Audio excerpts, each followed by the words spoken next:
ارے بالکل تو یہ کہنا کہ یہ بہت بدصورت ہے یہ مناسب نہیں، کیونکہ اللہ تعالیٰ نے خود کہا ہے هو الذی خلقکم وصورکم فاحسن صورکم، اللہ نے تم کو پیدا کیا ہے، تمہاری صورتیں بنائی ہیں اور تمہاری صورتیں اللہ نے اچھی بنائی ہیں، تو کسی کو بدصورت کہنا مناسب نہیں، صرف اتنا کہہ سکتے ہیں جو آنکھ کو نہ لگے وہ دل کو کیا لگے،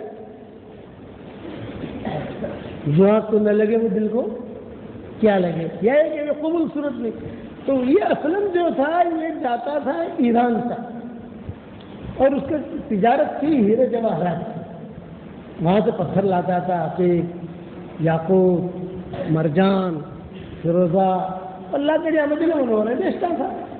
تو علماء نے لکھا ہے وہ گیا تو ایک لڑکا دیکھا کھڑا ہوا بازار میں، نہ شکل نہ عقل، تو اس کو کہا بھائی تو روزانہ کھڑا رہتا ہے کیا مسئلہ ہے تیرا؟ تو اس نے جواب میں کہا بھائی میں غریب آدمی ہوں، میرے ماں باپ بھی غریب ہیں، بازار میں لوگ آتے ہیں، کوئی دینار دے جاتا ہے، کوئی درہم دے جاتا ہے، کوئی روٹی دے جاتا ہے، کوئی کھانا دے جاتا ہے، تو زندگی ہماری گزرتی ہے۔ تو ایک اچھا تمہیں تجھے یسرف لے جاؤں مدینہ منورہ؟ ہاں بھی بڑی مہربانی ہوگی۔ تو یہ اسلم نے اسے اٹھا لیا اور لوگوں سے یہ کہا کہ میرا غلام ہے، غلام نہیں تھا بس اس کو خالی لوگوں میں آنا میرا غلام ہے، کوئی خریدے گا کوئی خریدے گا کوئی خریدے گا، چلتے چلتے چلتے اس کو سمجھا گا راستے میں تو بک جائے گا، لیکن یہ بکا نہیں، مدینہ تک چلا گیا، کسی نے خریدا نہیں اس کو۔ اب اسلم بڑا پریشان، بھائی مدینہ تک لایا ہوں اس کو اور کوئی خریدتا نہیں ہے، بہت ٹینشن ہے، الگ پیسہ ویسا لگایا نہیں تھا اس نے، لیکن یہ کہ کھلانا پڑتا ہے نا، وہ بھی تو خرچہ جاتا ہے۔ تو اس نے اعلان کیا مدینہ میں بھائی ایک کام کرو، جتنے میں نے خریدا ہے اتنے میں بیچتا ہوں، جھوٹ بولا کہ الگ خریدا تھا نہیں، تو مدینے والوں نے کہا کہ نہیں ہمیں نہیں خریدنا۔ اچھا بھی ایک کام کرو آدھے پیسے جو اس نے اعلان کیا فری لے لو فری، تو مدینے والوں نے کہا کہ اس کو فری لیں گے تو بھی مہنگا ہے، کیوں مہنگا ہے؟ یہ کہا اس کو کھلانے پلانے کا خرچہ تو ہوگا پر اس کی تو شکل بھی نہیں ہے کہ عقل بھی نہیں ہے، کیا کام کرے گا ہمارے بات کے اندر یہ آدمی؟ کسی نے خریدا نہیں، روزانہ بازار میں جا کر کھڑا رہتا تھا یہ لڑکا۔ تو ایک مدینہ منورہ میں ایک لڑکی تھی، اس کا نام تھا تثبیتہ، جوان لڑکی تھی، کنواری لڑکی تھی، مالدار لڑکی تھی، یہ اپنا سودا خریدنے کے لیے آتی تھی بازار میں۔ جب بازار میں آتی تھی تو دیکھتی تھی کہ لڑکا کھڑا ہے، تو اس کو کبھی کھجور دے دی، کبھی درہم دے دیا، لیکن روزانہ ایک ہی جگہ پر وہ کھڑا رہتا تھا لڑکا۔ تو تثبیتہ نے پوچھا کہ تو ہے کون؟ روزانہ لوگ تجھے بھیک دیتے ہیں، تو جوان ہے، ٹھیک ہے تیری شکل نہیں ہے، تیری عقل نہیں ہے، لیکن اللہ نے طاقت تو دی ہے، بیمار رہتا تھا وہ۔ تو اس نے بتایا کہ اس طریقے سے مجھے وہ اسلم لے کر آیا ہے۔ اچھا مدینہ منورہ کا یہ معروف تاجر تھا، لوگ پہچانتے تھے اسلم اسلم اسلم اسلم اسلم۔ تو لڑکی نے کہا اچھا کہاں ہے تیرا سیٹ؟ نے کہا وہ کھڑا، چل میں خریدتی ہوں۔ تو اس نے کہا اسلم بیچے گا؟ تو اسلم خوش ہو گیا، چلو تو کوئی آیا تو صحیح، کتنے بیچے گا؟ اس نے کہا جتنے میں خریدا۔ اس نے کہا نا تجھے کتنا پیسہ چاہیے یہ بتا۔ اس نے لمسم رقم بتائی اتنی چاہیے، تو اس نے کہا میں ڈبل دیتی ہوں، 1000 دینار کہے میں 2000 دینار دیتی ہوں۔ تو وہ تو خوش ہو گیا، ارے میں تو فری دیتا تھا، پیسہ بھی دیتا ہے اور ڈبل دیتا ہے، بہت خوش ہو گیا۔ یہ تصویر آنے ایک لڑکا خرید لیا، اپنے گھر پہ لے آئی، ایک کمرہ دے دیا، یہ کہ یہ کمرہ ہے، اس کے اندر تو رہے، یہ میرا باغ ہے، کام کرنا ہو تو کرنا، کام نہ کرنا ہو تو مت کرنا، جو کھجوریں کھانی ہو تجھے اجازت ہے، دودھ بھی آ جائے گا، پنیر بھی آ جائے گا۔ اس زمانے میں مدینہ منورہ میں 2 تجارتیں بہت عام تھی، ایک کھجور کی اور ایک پنیر کی۔ عبد الرحمن ابن عوف نے یہ 2 تجارتیں کی تھی، کھجور کی اور پنیر کی۔ تو فرمایا اور اب بھی مدینہ منورہ میں، ہم مدینہ منورہ میں رہتے ہیں تو وہاں کھجور اور پنیر کی تجارتیں لوگ کرتے ہیں وہاں پر بڑے پیمانے پر، اور جتنا پیسہ چاہیے میں دے دوں گی تو جب زندگی گزار، تو ٹینشن مت لو۔ خیر ماں باپ سے تو دور ہو گیا وہ لڑکا، خرید لیا تو عزت کے ساتھ گھر میں پڑا ہوا ہے۔ مکہ مکرمہ کے ایک تاجر تھے ابو حذیفہ، یہ مدینہ منورہ ہے، اور مدینہ منورہ آ کر کہا کہ نہیں مجھے مدینہ کی لڑکی سے شادی کرنی ہے۔ مدینہ کے تو مدینہ کی لڑکی مالدار تھے، یہ بھی میرے شان کے مطابق ہونی چاہیے لڑکی، تو اچھی بات تمہارے شان کے مطابق ہونی چاہیے، تب بازار میں جاؤ، نظر ڈالو، جس پر نظر پڑے تو بات کرو۔ تو یہ بھی بازار میں آتے تھے اپنا سودا خریدنے، وہ تسمیدہ بھی آتی تھی، ساتھ میں لڑکا بھی آتا تھا سامان اٹھانے کے لیے۔ تو چنانچہ ان کی نظر تسمیدہ پر پڑی، تسمیدہ کی نظر ان پر پڑی، آپس میں آنکھوں میں اشاروں میں باتیں ہو گئی، معاملہ آگے بڑھا، آگے بڑھ کر جو ہے شادی طے ہو گئی، شادی طے ہو کر جو ہے دونوں کا نکاح ہو گیا۔ تو تسمیدہ نے شرط لگائی کہ ابھی میرا نکاح تیرے ساتھ ہوا ہے تو مجھے مکہ لے جائے گا۔ ہاں مکہ لے جاؤں گا، میرا مکان تو وہاں ہے، تو مجھے مکہ مکرمہ لے جائے گا، لیکن میرے ساتھ یہ لڑکا جائے گا، اس لڑکے کے بغیر میں نہیں رہوں گی، یہ جو لڑکا ہے ایرانی یہ میرے ساتھ، کوئی بات نہیں۔ اب یہ تینوں کے تینوں مکہ پہنچے، وہاں حضور صلی اللہ علیہ وسلم نے نبوت کا اعلان کیا، کان پر بات پڑی جب ایک نبی آئے ہیں، ایک نبی آئے ہیں، یہ تینوں دیکھنے آئے۔ جب تینوں دیکھنے آئے تو تینوں نے کہا بھی یہ تو اللہ کے سچے نبی ہے، تینوں مسلمان ہو گئے، تسمیدہ بھی مسلمان ہو گئی، یا ابو حذیفہ جو تھے یہ بھی مسلمان ہو گئے، اور یہ لڑکا جو تھا نہ شکل نہ عقل ایرانی یہ بھی مسلمان ہو گیا۔ اب حضور صلی اللہ علیہ وسلم نے ہجرت کی تو انہوں نے بھی ہجرت کی، اور جب ہجرت کی تو ان کو تو زیادہ ٹینشن نہیں، مدینہ آنا ہو تو تسمیدہ کا بنگلہ تھا، مکہ جانا ہو تو وہاں پر ساتھ یہ ابو حذیفہ جو تھے ان کا بنگلہ تھا، ماشاءاللہ دونوں جگہ مکانات جاتے تھے آتے تھے۔ حضور صلی اللہ علیہ وسلم نے ہجرت کر لی، سارا معاملہ ہو گیا، مدینہ منورہ میں کام بھی چلنے لگا۔ ایک مرتبہ رات کو حضرت عائشہ رضی اللہ تعالیٰ عنہ کی باری تھی، اور حضرت عائشہ کو حضور بلا رہے اور حضرت عائشہ آ نہیں رہی، اپنے کمرے میں جا کر کہتے تھے اویش عائش، بیوی کا پیار والا نام رکھنا ہماری شریعت میں سنت ہے، لیکن دھمال والا نہیں، پیار والا۔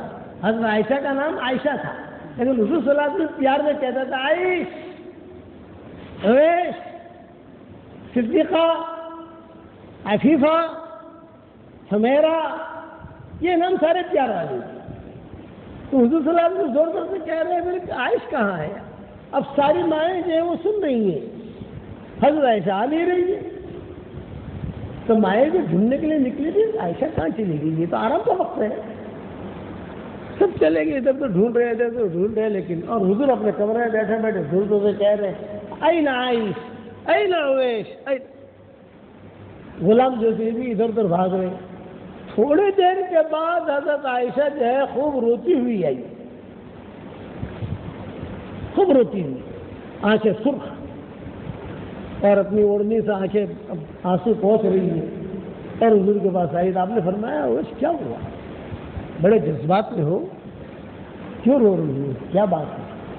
فرمایا حضرت اصل میں ایک لڑکا ہے، ایک آدمی ہے، وہ قرآن پڑھ رہا تھا، وہ اتنا اچھا قرآن پڑھ رہا تھا کہ میں پیچھے بیٹھی ہوئی سن رہی تھی اور رو رہی تھی، اتنی اچھی آواز اس کی۔ اور حضرت میری یہ رائے ہے کہ آپ بھی میرے ساتھ چلیں۔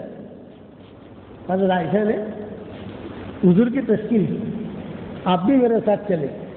اب آپ کا تو سونے کا وقت ہے، لیکن حضور صلی اللہ علیہ وسلم نے بات مان لی۔ چلو کتابوں میں لکھا ہے رات کے لباس نہیں حضور گئے، رات کا لباس ہوتا ہے نا، مجلس کا لباس الگ ہوتا ہے، گھر کا لباس الگ ہوتا ہے، اپنے سونے کا لباس الگ ہوتا ہے، سب کا الگ الگ ہوتا ہے۔ تو حضور رات والے لباس نہیں حضرت عائشہ لے کر گئی، حضور صلی اللہ علیہ وسلم بیٹھے رہے، حضرت عائشہ بیٹھی رہی، اور وہ لڑکا جو ہے وہ آدمی قرآن پڑھ رہا تھا، حضور بھی رو رہے تھے، عائشہ بھی رو رہی تھی، اور وہ لڑکے کو پتا نہیں کہ پیچھے پہ بیٹھا ہے، وہ تو اپنا مگن پڑھ رہا ہے۔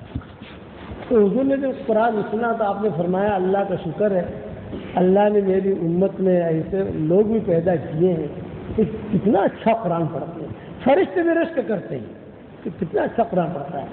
یہ لڑکا کون تھا؟ وہی لڑکا کون سا ایرانی جسے تسلیت لائی تھی. اور یہ کون بنے آگے جا کے؟ سالم مولا حذیفہ. جو قرآن شریف جن کو قرات سے مناسبت ہے وہ سنتے ہیں سالم مولا حذیفہ قاریوں کے امام. یہ وہ تھے، نہ شکل نہ عقل، کوئی خریدنے کے لیے تیار نہیں، کوئی رکھنے کے لیے تیار نہیں، اور اللہ نے بنائے ان کو سالم مولا حذیفہ. حضرت عمر رضی اللہ تعالیٰ عنہ کا انتقال کا وقت جب قریب آیا تو حضرت عمر نے کہا میں تو دنیا سے جا رہا ہوں لیکن سالم مولا حذیفہ بھی شہید، وہ پہلے شہید ہو گئے تھے حضور صلی اللہ علیہ وسلم کے انتقال کے بعد. یہ جب مسلمہ کذاب کا معاملہ ہوا تھا اس میں وہ شہید ہو گئے تھے، تو دور صدیقی میں شہید ہو گئے تھے. تو حضرت عمر نے اپنے انتقال سے پہلے کہا کہ اگر آج سالم مولا حذیفہ زندہ ہوتا تو میں اس کو امیر بنا دیتا. اتنا بڑا درجہ ملا، نہ شکل نہ عقل نہ پیسہ، اور اٹھایا اللہ نے کہاں سے؟ ایران سے، اور خریدوایا تسلیتا کے ذریعے سے.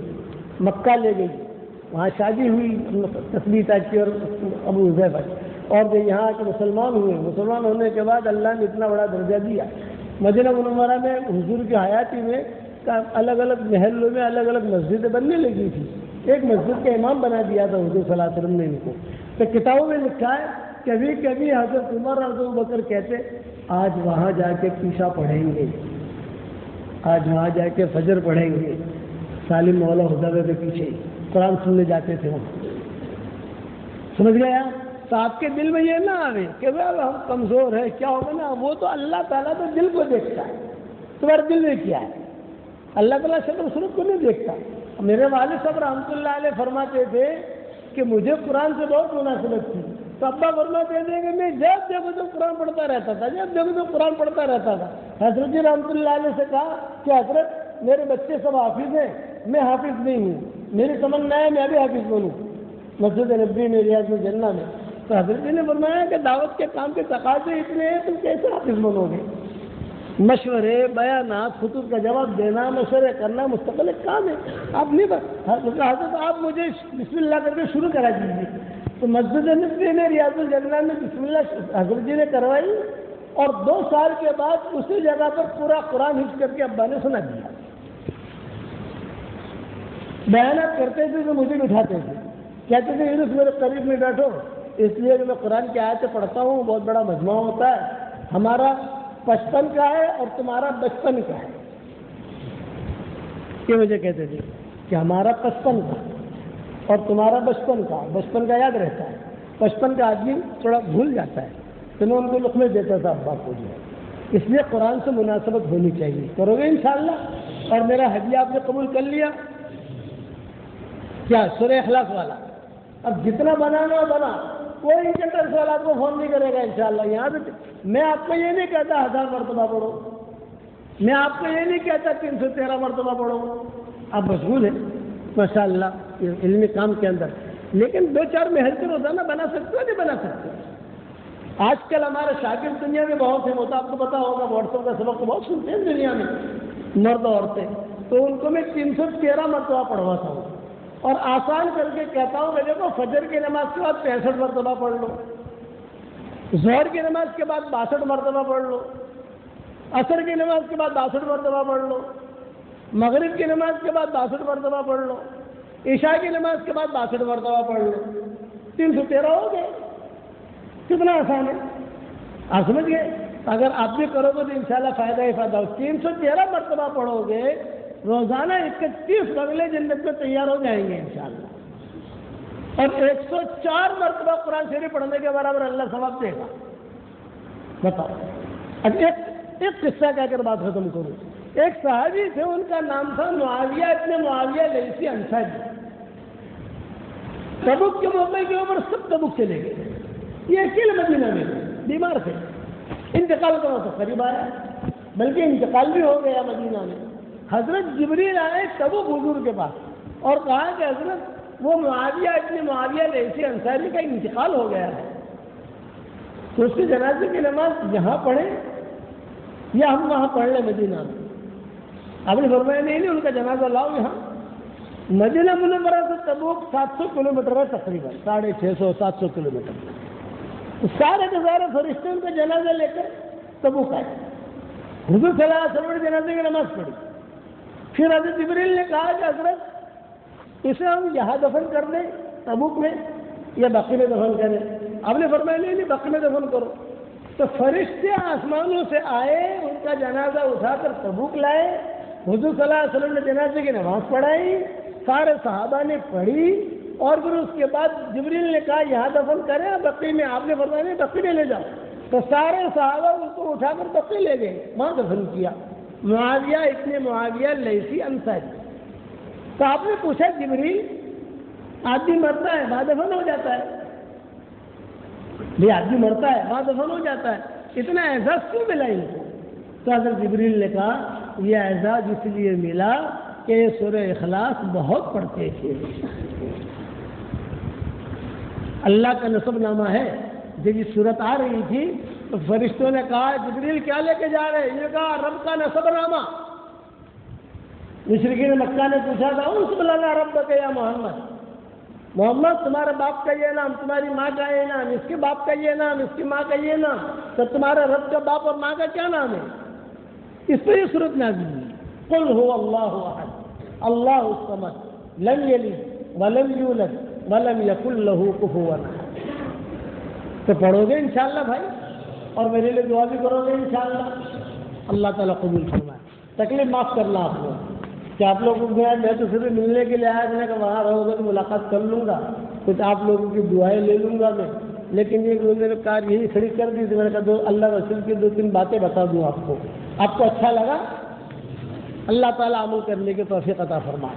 اللہم لک الحمد کما انت اہلہ وصلی وسلم علی سیدنا محمد کما انت اہلہ وافعل بنا ما انت اہلہ فإنک اہل التقوی واہل المغفرہ۔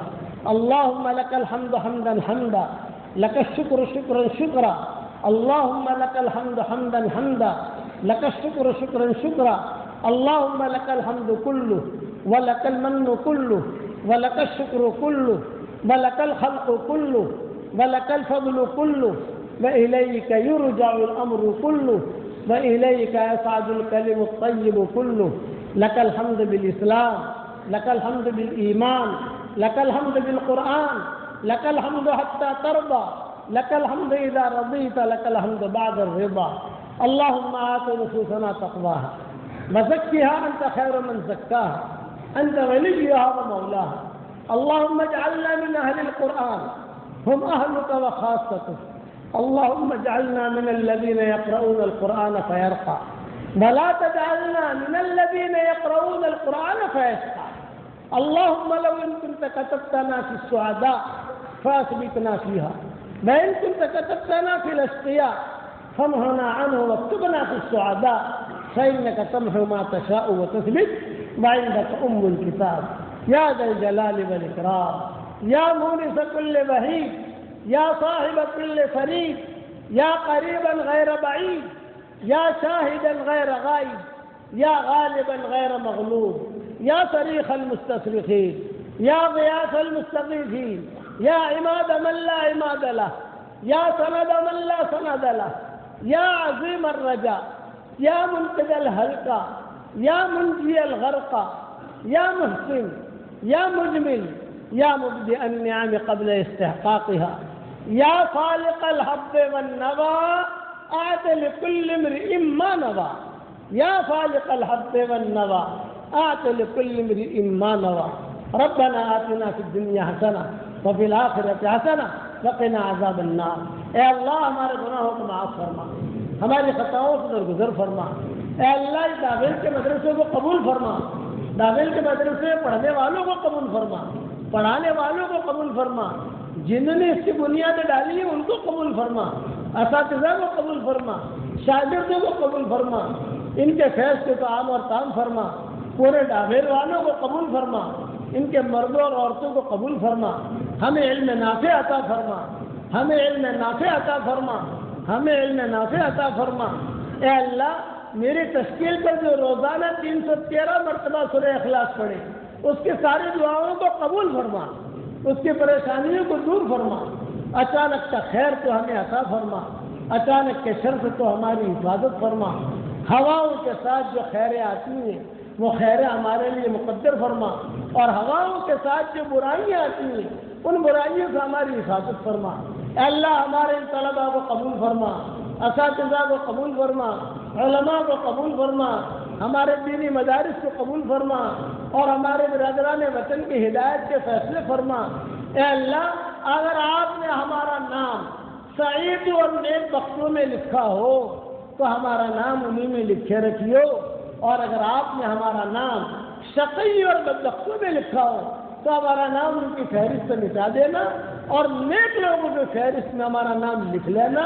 لکھنا بھی آپ کا کام ہے، مٹانا بھی آپ کا کام ہے، لوح قلم بھی آپ کے پاس ہے، سعادہ میں تو ہمارا نام لکھ۔ اے اللہ جس نے بھی مجھے دعاؤں کے لیے کہا ہو، دعاؤں کے لیے خطوط میں لکھا ہو، جن کا ہم پر کسی قسم کا حق پر احسان ہو، یا جو مجھے اپنی دعاؤں میں یاد کرتے رہتے ہوں، ہماری ساری دعاؤں میں ان کا پورا پورا حصہ نصیب فرما، اور ان کو بے انتہا قبول فرما۔ ان طلباء کو قبول فرما، یہ میری آواز جہاں جہاں تک پہنچے ان کے دل میں جو جائز مرادیں ہوں، تمنائیں آفت سے پوری فرما۔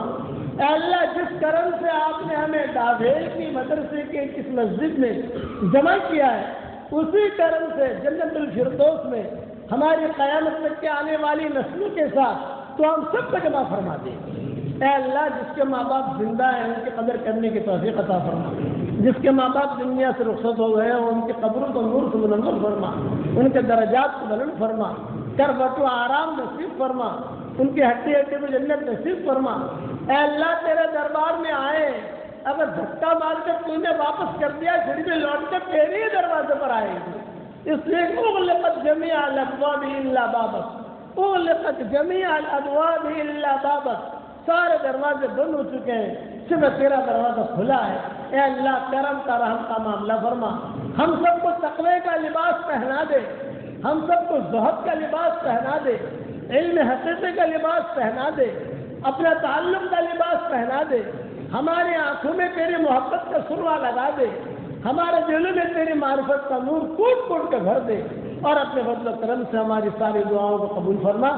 رسول اللہ صلی اللہ علیہ وسلم نے جتنی خیر کے لائن کی دعائیں مانگی ہوں وہ ساری کی ساری ہم سب کے لیے مقدر فرما، جن شرور سے پانا چاہیے ان شرور سے ہماری حفاظت فرما، اور اپنے فضل و کرم سے ہماری دعاؤں کو قبول فرما۔ سبحان ربنا رب العزة عما يصفون وسلام على المرسلين والحمد لله رب العالمين۔ اچھا بھائی بتاؤ، میں سلام کروں آپ جواب دیں، مسافہ کرنا ہے؟ مسافہ کرنا ہے، مسافہ کرنا ہے۔ آپ یہاں سے لائن لگا دیں، ڈھکن فکر تو نہیں کرو گے، یہاں سے لائن لگا دیں۔